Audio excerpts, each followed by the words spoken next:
In this video, we'll study about weighted marginal cost of capital. So weighted marginal cost of capital is calculated after calculation of weighted average cost of capital. The calculation here requires several steps. The first assumption what it says is that WMCC, weighted marginal cost of capital, is calculated on the basis of market value weights.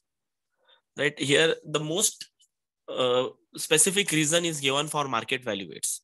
The importance is not given to book value weights.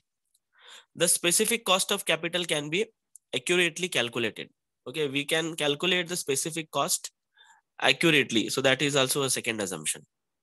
So what can be the determinants, factors determining the weighted marginal cost of capital? The first is no external financing for new product. It says that if it is properly done, we don't have to go for external source of financing. We can look only for the retained earnings. We can look for reserves. We can look for profits, whatever are there inside the organization, internal source of financing.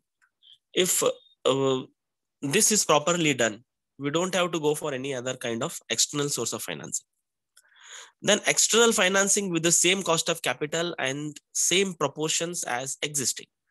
Even if you go for external financing, it can try to calculate at the same cost of capital and proportions at a particular existing rate, right? So that becomes again next determinants of weighted marginal cost of capital, because it treats all the types of finance at once, because we are finding out the weights, right? So each and every, whether internal or external source, will be treated as same here.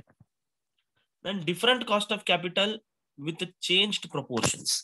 Okay, so each and every capital, while calculating here, will be given the proportions, weightage.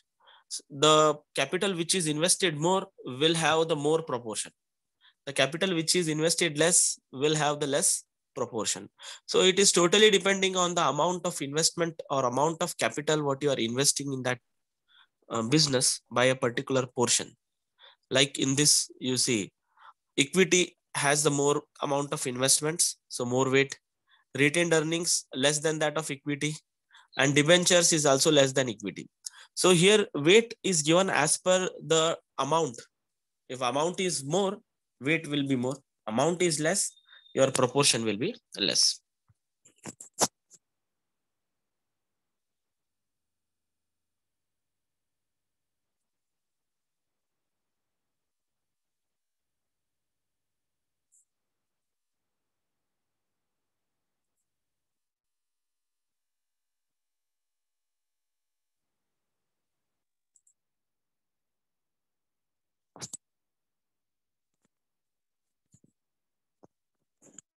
Next is breaks in specific cost of capital. Like the cost of capital, what is being issued, it has a several stages here. And the cost of capital what you want to raise is being collected by the different sources, and they have a different kind of attributes. Large volume of finance you require, that is different. Establishing a venture is required, that is different. So the level at which the specific cost of a capital of a particular source increases are called as breaking points. Okay, so the cost of capital is same, but whenever you find that there has been increase above the some limit, you find such is a limit is called as breaks in specific cost of capital. Okay, so that is also one of the important determinants of having a cost of capital. Let us see one problem. The following information is provided in respect of specific cost of capital of different sources along with the book value and market value weights. The sources are equity capital, cost of capital is 18%, book value is 0.50, and market value is 0.58. Preference shares 15%, book value 0.20, market value 0.17.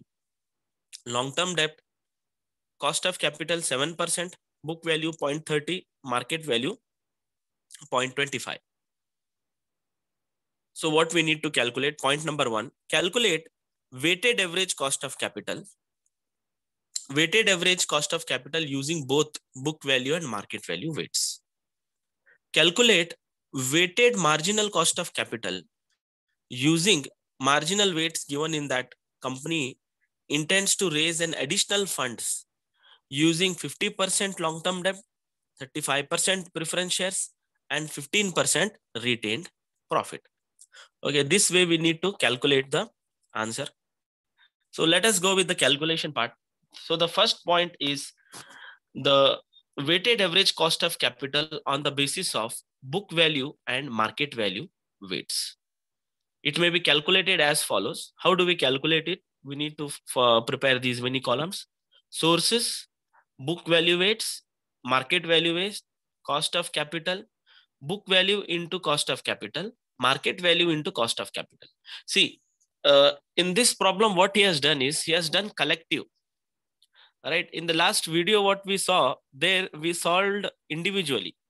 Like we solved first book value weights, like source of finance, book value, cost of capital, then cost of capital and total cost. That we did one. Secondly, we did again market cost. So that way also it is correct. Collectively, if you want to do, that is also correct. Okay. So the three sources are equity share capital, preference share capital, and long-term capital. Book value are 0.50, 0.20, and 0.30. Market value 0.58, 0.17, and 0.25. Cost of capital 18. 18 in the sense, if you multiply by 100, divide by 100, it will get 0.18, 0.15, and then you'll get 7 is there, 0.07. Okay, now multiply book value into cost of capital, 0.50 into 0.8, 18. So you'll get 0.090, then 0.030, 0.021. So when we do the total of that, we'll get 0.141. That is book value, book value weighted average cost of capital. Similarly, market value weight cost of capital we get is again 0.1474. When we multiply market value into cost of capital, we'll get 0.1474. So the weighted average based on book value weight is 14.1. Actually, we got 0.141. Multiply it by 100, we'll get 14.1%. And then weighted average cost of capital based on market value weights, that is 0.1474 multiplied by 100, we'll get 14.74%. Okay, 14.74%. So this we have got for book value weights as well as for market value weights.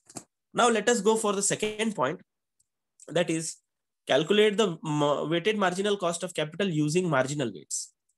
Okay, using marginal weights. Marginal weights is already given in the problem. If you see, first of all, we'll write that marginal weights given in the problem. Retained earnings. He has told us the retained earnings is 15%. So 15% means 0.15. 15% means 0.15.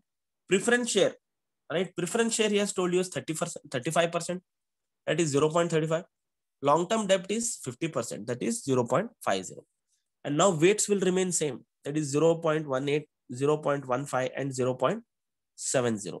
So weighted cost of capital, multiply this, you will get 0.27, 0.53, and 0.35. So the answer we'll get is 1.15. Therefore, marginal, right? Weighted marginal cost of capital is 11.5%. Okay, weighted marginal cost of capital is 11.5%.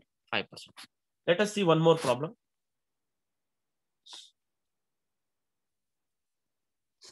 So this problem is given to us. Can you find out the weighted average cost